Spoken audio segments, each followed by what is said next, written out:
श्री स्वामी समर्थ. स्वागत आहे तुमचं माझ्या युट्यूब चॅनल मध्ये. आजचा दिवस तुम्हाला खूप छान सुख समाधानाचा आणि आनंदाचा जाऊ देत ही स्वामींच्या चरणी प्रार्थना करते आणि आज या नवीन व्हिडिओला सुरुवात करते.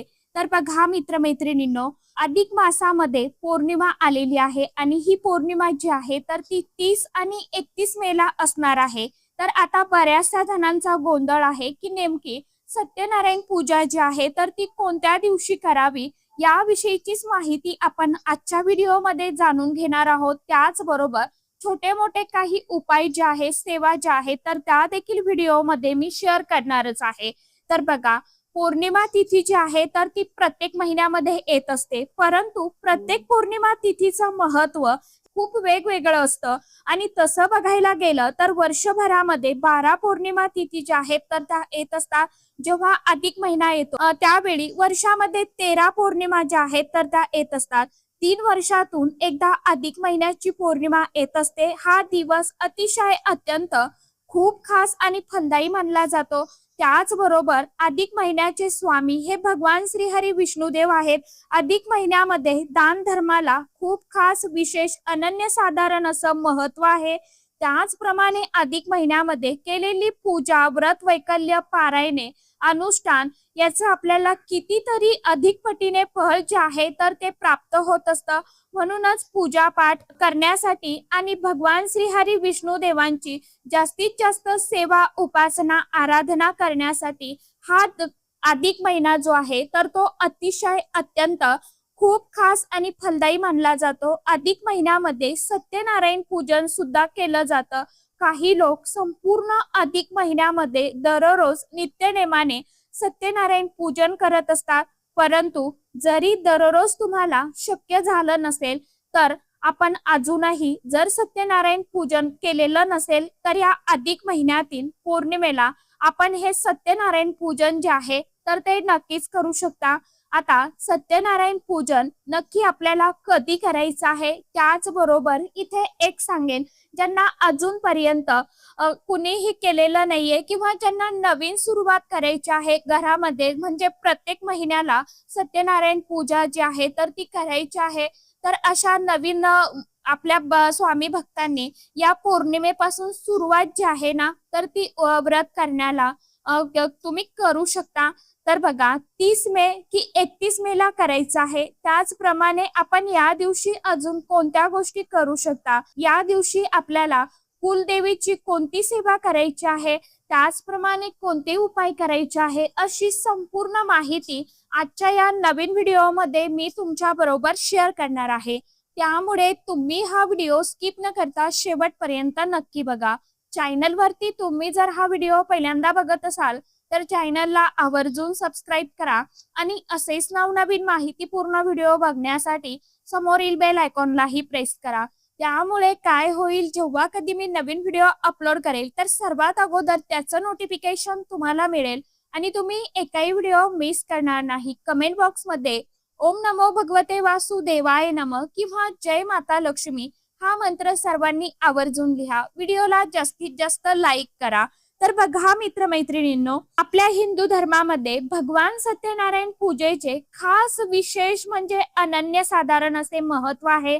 ही पूजा मुख्यतः सुख, शांती, समृद्धी, वैभव आणि कुटुंबातील शांती, त्याचबरोबर आपल्या ज्या काही छोट्या मोठ्या इच्छा, आकांक्षा, मनोकामना आहेत तर त्या पूर्ण करण्यासाठी केली जाते. त्याचबरोबर भगवान श्री हरी विष्णू देवांचा अखंड कृपा आशीर्वाद आपल्याला प्राप्त व्हावा म्हणून आपण ही सत्यनारायण पूजा जी आहे तर खास करून या अधिक महिन्यामध्ये करायची आहे.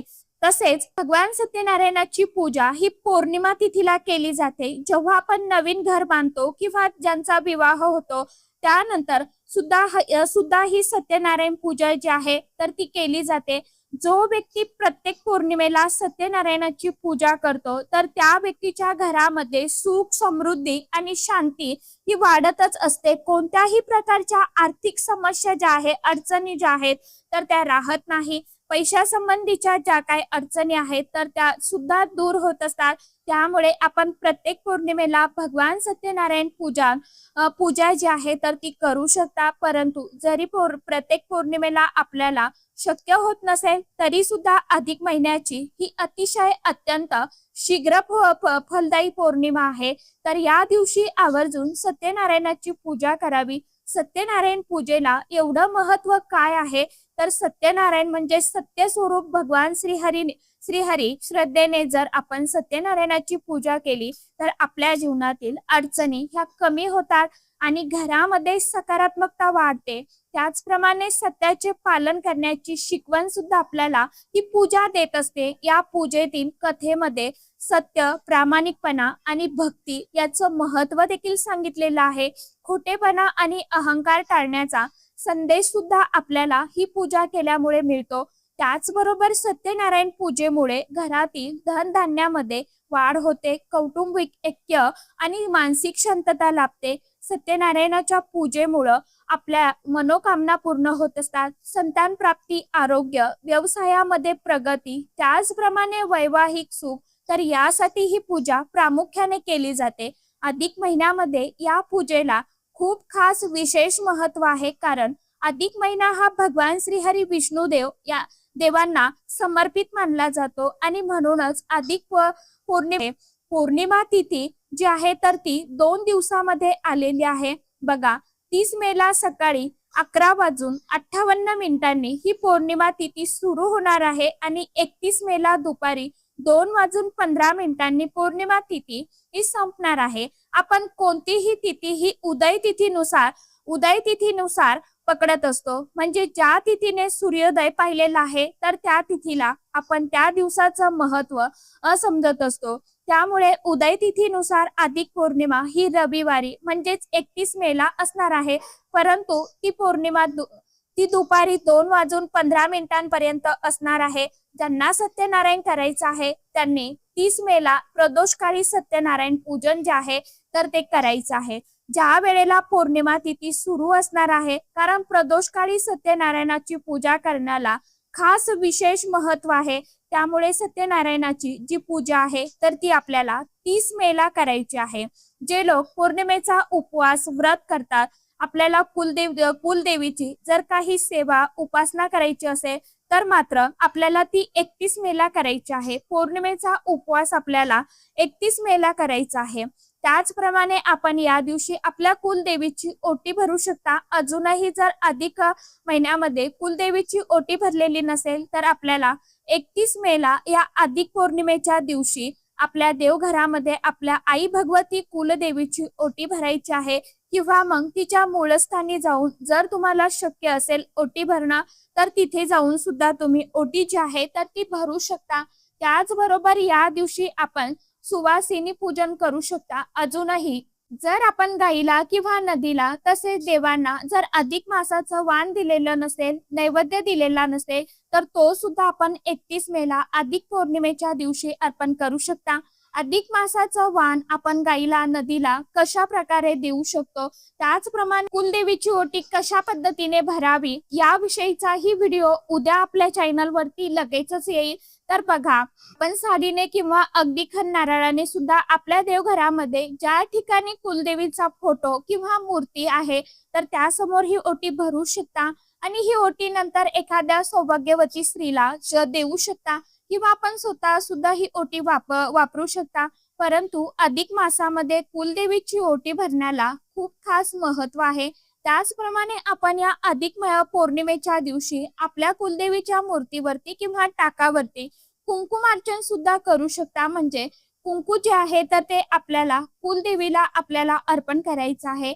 इतर वेळेला सुद्धा आपण कुलदेवीची ओटी भरत असतो। ठराविक ज्या तिथी आहेत तर त्या तिथींना कुलदेवीची ओटी भरण्याला महत्व आहे। त्याचप्रमाणे कुंकुमार्चन करत असतो, परंतु 3 वर्षातून एकदा येणारा हा अधिक महिना जो आहे तर तो अतिशय अत्यंत खूप खास मानला जातो। त्यामुळे अधिक महिन्यामध्ये अधिकाचं फळ प्राप्त करण्यासाठी, जास्तीत जास्त पुण्य प्राप्त होण्यासाठी आपल्याला ह्या गोष्टी ज्या आहेत तर त्या आवर्जून करायच्या आहेत। त्याचबरोबर आपल्या कुलदेवीची भगवान श्रीहरी विष्णुदेव आणि माता लक्ष्मीची पूजा करण्याचा अतिशय अत्यंत खूप खास दिवस म्हणजे पौर्णिमा तिथी। म्हणूनच आपल्याला ही अधिक मासाची पौर्णिमा जी आहे तर ती चुकवायची नाहीये। आता या दिवशी आपल्याला भगवान श्रीहरी विष्णुदेवांचा आणि माता लक्ष्मीचा आशीर्वाद प्राप्त करून घेण्यासाठी आपल्याला कुलदेवीची कृपा मिळण्यासाठी जास्तीत जास्त पूजा उपासना करायची आहे। त्याचबरोबर अजूनही जर अधिक महिन्याचे दीपदान केलेले नसेल तर ते सुद्धा आपण या अधिक मास पौर्णिमेच्या दिवशी करू शकता। 31 मेला रविवारी आपण मंदिरामध्ये 33 दिव्याचं दान करू शकता। आपल्या आजूबाजूला जे मंदिर आहे तर त्या मंदिरामध्ये आपण 33 तुपाचे दिवे प्रज्वलित करून या दिव्याचं दान करायचं आहे। शक्य असेल तर नदीमध्ये सुद्धा आपल्याला हे 33 दिव्याचं दान करायचं आहे। केळीच्या पानावरती किंवा पत्रावळीवरती किंवा 33 दिवे जे आहेत तर ते प्रज्वलित करून नदीमध्ये आपल्याला ते सोडायचे आहेत। कारण की दीपदान हे सर्वात श्रेष्ठ दान मानलं जातं बघा। त्याचप्रमाणे अन्नदान असेल, वस्त्रदान असेल, जलदान असेल किंवा वेगवेगळ्या वस्तूंचं, डाळींचं, धान्याचं दान असेल, हे सुद्धा आपण अधिक महिन्याच्या पौर्णिमेला करू शकतात। निश्चितपणे याचं आपल्याला जास्तीत जास्त फळ जे आहे ना तर हे प्राप्त होत असतं। गायीची म्हणजे गोमातेची सेवा सुद्धा आपल्याला या अधिक पौर्णिमेला करायची आहे। आपल्या घरी गोमाता असेल किंवा आजूबाजूला अगदी गोशाळेमध्ये जाऊन सुद्धा आपण या दिवशी गायीला वाण द्यायचं आहे। गायीला सुद्धा वाण कसं द्यायचं आहे बघा। आपण गायीला वाण दिल्यामुळे सुद्धा भगवान श्रीहरी विष्णुदेवांचा आशीर्वाद हा आपल्याला मिळत असतो आणि ज्या व्यक्तीवरती गोमातेची कृपा असते तर त्या व्यक्तीच्या जीवनामध्ये अडचणी राहत नाही। असे म्हणतात की जो व्यक्ती गायीची सेवा पूजा करतो त्या व्यक्तीच्या घरामध्ये कधीही दुर्भाग्य, दारिद्र्य हे प्रवेश करत नाही। त्यामुळे आपल्याला गायीची पूजा अधिक महिन्याच्या पौर्णिमेला करायची आहे। तसेच आपल्याला लक्ष्मीची सुद्धा या दिवशी पूजा करायची आहे। भगवान श्रीहरी विष्णू सोबतच माता लक्ष्मीची पूजा सुद्धा आपल्याला आशीर्वाद मिळवायचे आहेत। आपल्या अंगणामध्ये जी तुळशी माता आहे तर तिच्या जवळ सुद्धा आपल्याला एक शुद्ध तुपाचा दिवा लावायचा आहे। आपल्या देवघरामध्ये सुद्धा या दिवशी सायंकाळच्या वेळी आपल्याला तुपाचा दिवा लावायचा आहे। 33 दिव्याचं दान सुद्धा आपण तुळशी जवळ आपल्या देवघराच्या समोर करू शकता। त्याचबरोबर अगोदर सांगितल्याप्रमाणे कोणत्याही मंदिरामध्ये किंवा नदी तीरावरती जाऊन सुद्धा आपण हे दीपदान जे आहे तर ते करायचं आहे। त्यामुळे अजूनही जर आपण कुलदेवीची कोणतीही सेवा केलेली नसेल, ओटी भरलेली नसेल किंवा गाईला वाण दिलेलं नसेल किंवा आपण अजूनही दीपदान केलेलं नसेल तर या गोष्टी आपण या अधिक महिन्याच्या पौर्णिमेला म्हणजेच 31 मेला रविवारी करू शकता। त्यामुळे आपल्याला याचं जास्तीत जास्त फळ प्राप्त होईल। अधिक महिन्याची पौर्णिमा जी आहे तर ती पुन्हा 3 वर्ष येणार नाहीये। त्यामुळे आपल्याला हा दिवस जो आहे तर तो हा योग जो आहे तर तो जुळून आलेला आहे आणि हा दिवस या दिवशी आपल्याला आपण जी काही सेवा आहे तर ती होईल तेवढी जास्तीत जास्त करण्याचा प्रयत्न करायचा आहे। कारण की बघा हा दिवस अतिशय अत्यंत महत्वाचा आणि शीघ्र फलदायी मानला जातो। आपण या दिवशी जी काही सेवा करतो तर ती आपल्या भगवंतापर्यंत पोहोचत असते आणि तसंही बघायला गेलं तर पौर्णिमेच्या दिवशी ज्या सकारात्मक लहरी असतात तर त्या पृथ्वी तलावरती ऍक्टिव्ह झालेल्या असतात। म्हणून आपण या दिवशी होईल तेवढी जास्तीत जास्त सेवा करायची आहे। या दिवशी आपल्याला आपल्या घरामध्ये 16 वेळा श्री सुक्तम जे आहे तर ते पठण करायचं आहे व कुलदेवीच्या टाकावरती मूर्तीवरती कुंकुमार्चन करायचं आहे। त्याचबरोबर महालक्ष्मी व्यंकटेश स्तोत्र पठण करायचं आहे। शीत कुंजिका स्तोत्र जे आहे तर ते सुद्धा पठण करायचं आहे। अशा छोट्या मोठ्या सेवा ज्या आहेत तर त्या आपल्याला आवर्जून आपल्या घरामध्ये 31 मेला रविवारी आपल्या घरच्या घरी करायच्या आहे। तर आशा करते व्हिडिओमध्ये सांगितलेली माहिती सर्वांना समजलीच असेल। ज्यांना काही समजलं नसेल त्यांनी कमेंट बॉक्समध्ये विचारू शकता। तर चला आजच्या व्हिडिओमध्ये इतकीच माहिती होती। कशी वाटली नक्की सांगा। व्हिडिओ आवडला तर चॅनलला आवर्जून लाईक, शेअर, सबस्क्राईब जरूर करा। परत भेटूया नवीन माहिती सोबत, नवीन व्हिडिओसोबत। तोपर्यंत सर्व माझ्या YouTube परिवाराला श्री स्वामी समर्थ।